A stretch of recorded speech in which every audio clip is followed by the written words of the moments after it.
Hey guys, my name is Andrew Perlout with Renaissance Humans, and today we're talking about high protein versus low protein weight loss and my experiences doing both. I've previously made the point that the science is pretty clear that if you're going to lose weight and you're going to do it on a lower protein diet, you're going to lose a lot of muscle along with the fat that you're losing. So ultimately, your body composition is going to decline even though you may be getting leaner. I thought I would just kind of give an example of myself and kind of talk a little bit about how I've experienced this personally. So a lot of you guys know I used to be obese, and I lost a lot of weight just by embracing a low fat, low protein, high carbohydrate diet and exercising a ton. I used to be an endurance runner, and I got pretty small doing that. I dropped down from 220 pounds to eventually about 158 doing just endurance running, and that is a lot smaller than I was. Certainly an improvement, but something I noticed, particularly once I started strength training, is in order to really build a significant amount of mass, I kind of needed to eat more, which, along with my muscle gain, added a little fat to my body. And so then you would think, well, eventually I'll just run a calorie deficit and lose this weight. But it didn't really work out that way. In 2015, I've talked about this before. This was the beginning of what made me leave behind a raw diet and go with a higher protein cooked vegan diet. And what I found was that as I attempted to lose weight on a lower protein diet without the running and the huge amounts of food intake, because I was just doing strength training and acro at this time, I ended up, I'd lose some fat, but I would lose more muscle. So it was kind of like I never quite got lean enough.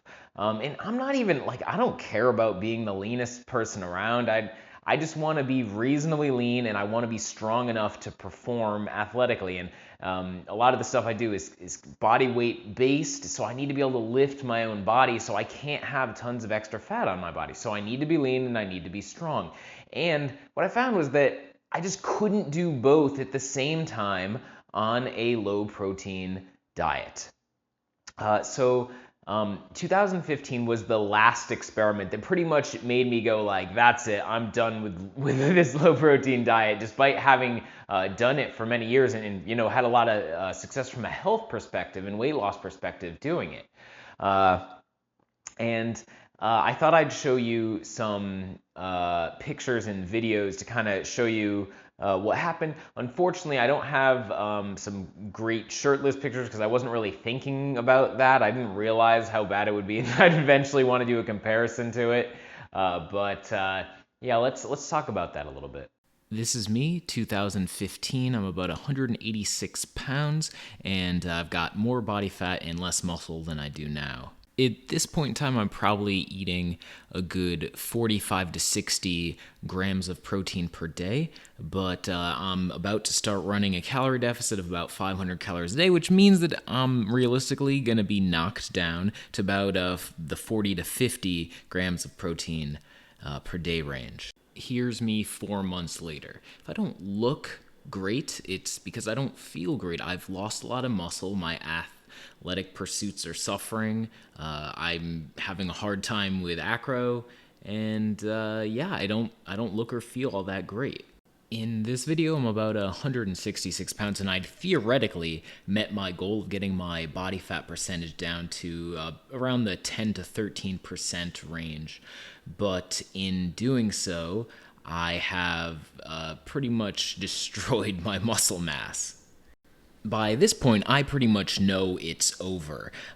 For several years up into this point, I'd been looking at the research on protein intake and strength training and muscle mass and weight loss, and I have now tested it and assured myself, yes, this actually is happening.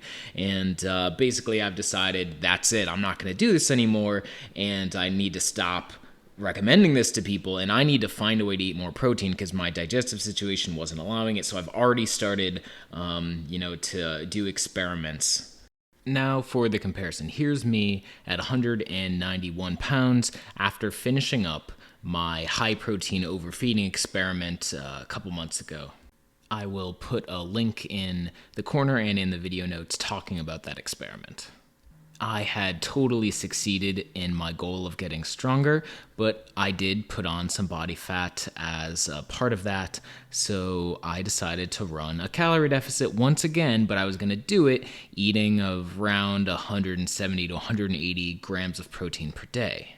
So a couple months later, I am once again in the 12 to 13% body fat range, and I now weigh 179 pounds, which means that I managed to keep almost all of my muscle during that weight loss period, and I feel good and I'm performing well athletically.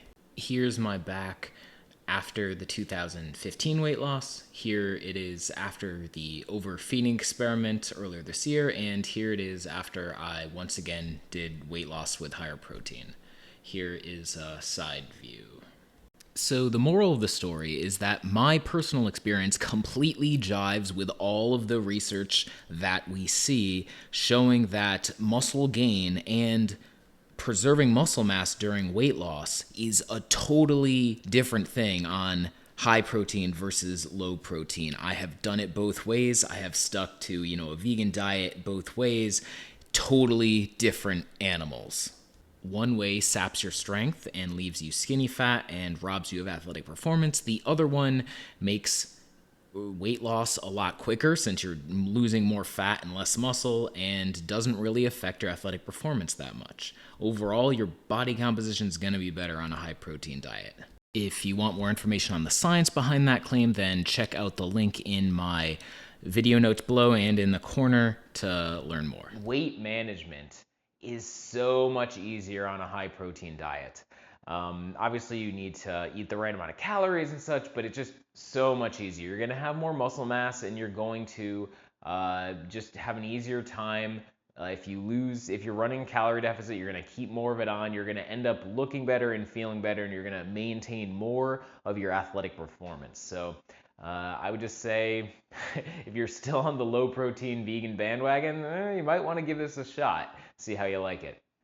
If you're interested in getting started with your own weight loss, I have a free guide that will talk about a lot of the major pitfalls I've seen with my coaching clients, keeping them from achieving the weight loss that they were looking for. So you can find the link in the corner and in the video notes below to check that out, and I'll see you guys later.